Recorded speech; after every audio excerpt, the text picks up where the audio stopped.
So moving up to the next part, we're going to show a few videos on the wellness, on F&B concept, on lifestyle brand, and we also have a few interviews with some overseas experts. Thank you, Mara. It is such a pleasure to be part of the Meet the Experts event in Vietnam. I'm quite sorry I can't be there in person and quite envious that you're already in a position to be hosting the event. We're definitely behind here in Singapore. So here with us today to talk on the subject of wellness and intelligent travel is Mr. Sonu Shivdasani, who is the CEO and Joint Creative Director at Soneva. So welcome, Sonu. It's a pleasure to have you. Thank you, Stella. It's an honor to be here. And I'm sorry I can't be in person. I have really fond memories of Vietnam. Ava and I first went there in the mid-90s, and we developed some of the first resorts in the country with the Ever Sunam Mandara in Nha Trang, and then the Six Senses in Van Bay, and then Six Senses Con Dao. So we were sort of quite involved with quite a few projects with Six Senses at the time. So we traveled the country quite extensively and loved it. So I'm looking forward to returning one day soon. I'm sure the audience at the conference would love to hear that. So, so it's a real privilege to speak to you in particular on the subject of wellness. I mean, wellness has been at the core of Soneva pretty much since day dot, and you were the very first person to bring in a spa into a Maldivian hotel, which now is an essential part of a Maldivian experience.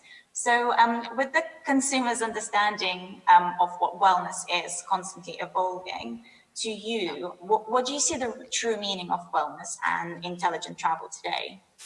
Yeah. Well, I think wellness and intelligent travel are slightly separate in terms of in my answer, but I think in terms of wellness, it's becoming more all-encompassing. It's no longer just what happens in the spa itself. I think people see wellness as a lifestyle choice rather than just going to the spa and getting a treatment.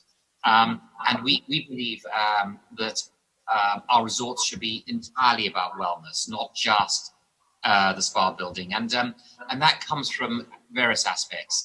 The food, really. We know for a fact that, as Hippocrates said many years ago, your food is let your food be your medicine, and your medicine be thy food. He saw the importance of what we eat. It's surprising that even today in the 21st century, doctors still don't highlight the importance of good nutrition and good diet. So I had a terrible health crisis myself personally 2 years ago, and there was no advice from traditional Western medical doctors on nutrition, and that was quite shocked to me. But my health crisis made me realize the importance of diet and wellness in what one eats, and so I see that being a big change. Plant-based food is becoming more popular. So, for example, at Soneva, every Soneva has to have a plant-based restaurant, which is just serving plant-based food. A third of our menus in all our restaurants are based on plant-based food. We know that plant-based food boosts your immune system, immunity, whereas beef, for example, reduces your immunity, especially during these COVID times, one needs to boost one's immune system. So, and sometimes this focus on healing food can also be good for the environment at the same time. So, some of the key elements we're trying to reduce are white flour and white sugar. So we're using, for example, white palm sugar as an alternative. From the point of view of flour, instead of flour, we have complex carbs, red quinoa, red millet, red rice, bamboo rice, wild rice, as alternatives that are far healthier. But the two that we're trying to avoid for our guests from the point of view of health, which are also fantastic for the planet, are both dairy and beef. So after, you wouldn't believe it, but after the built environment, which accounts for 40% of greenhouse gases, the next biggest culprit, what do you think it is?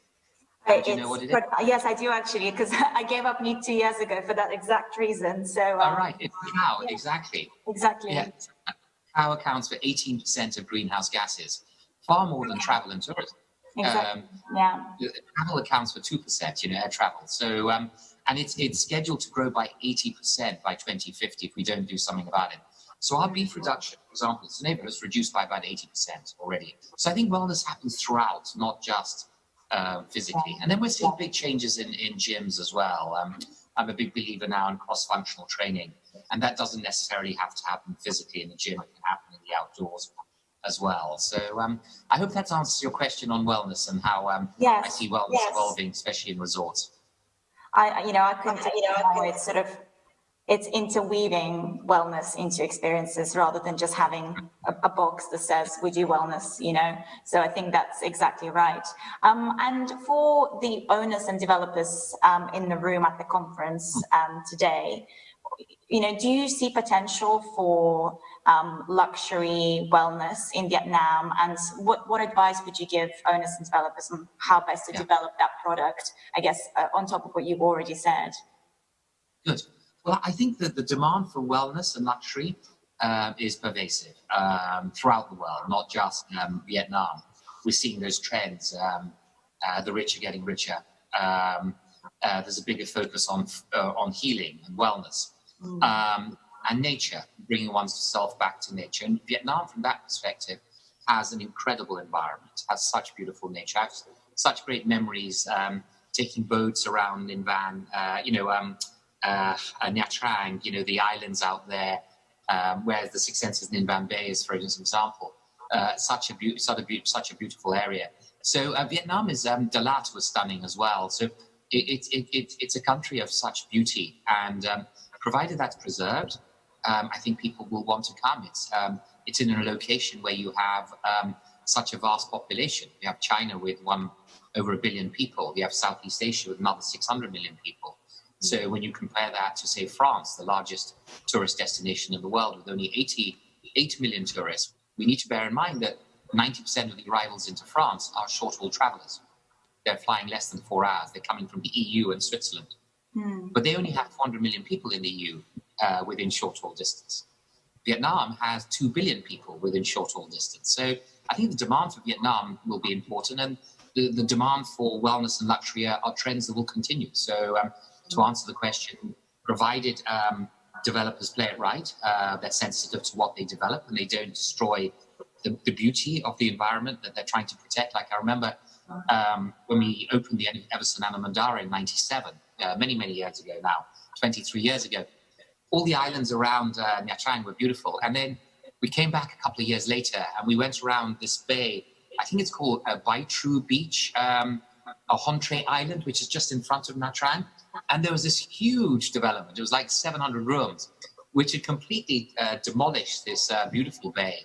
So that's a pity, because I think large mass developments over time will undermine the long-term profitability of Vietnam's success. So let's look at the Costa Brava. We know that Costa Brava, the Germans came along in the 70s and 80s and put these huge concrete structures throughout the Costa Brava. And what happened? They're now ghost towns. They're empty.